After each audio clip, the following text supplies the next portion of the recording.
Oh, you hit the nail on the head with that one.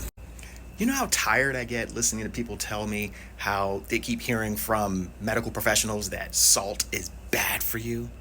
I mean, the way I operate, the only salt that's bad for you would be bad salt. Fake salt, saltless salt. I mean, like hell, every time you got to go to the hospital, the first thing they want to hang up is a bag of salt water. I'm dehydrated. Give them some salt water. Why? Because what does salt do? Salt actually helps carry things into the cell.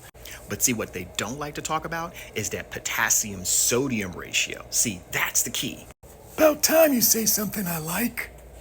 See, most people are actually getting in their salt intake, which is roughly about 1,200 milligrams of salt. That's not the problem. The problem is getting the 4,700 milligrams of potassium. Oh boy, that sodium, potassium, you need them both, okay?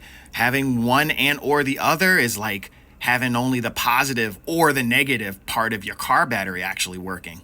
And most of us are actually running around here without having enough potassium in our diet. I mean, yeah, you could probably Google and it tells you if you eat one banana per day, you'll probably actually get enough potassium for the entire day. But that's not true because you would probably have to eat like 13 freaking bananas in order to get the 4,700 milligrams of potassium.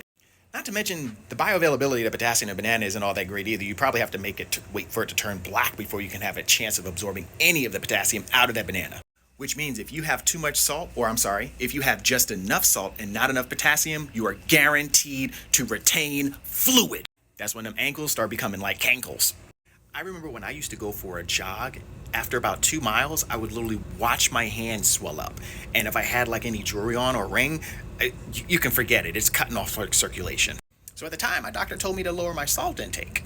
Reality, I actually needed more potassium. Although I do understand where Western medicine is coming from. Basically, they're saying that they are under the assumption that you will not consume the necessary foods to reach the 4,700 milligram minimum that you need in potassium. So therefore, it's easier to lower the salt to bring that ratio closer together. Good, now tell them what to do. So your best sources of potassium, get 5 to 6 servings of your fruits and vegetables in every single day. Every single day. Your dark leafy greens like your spinach, your arugula, your kiwis are absolutely amazing.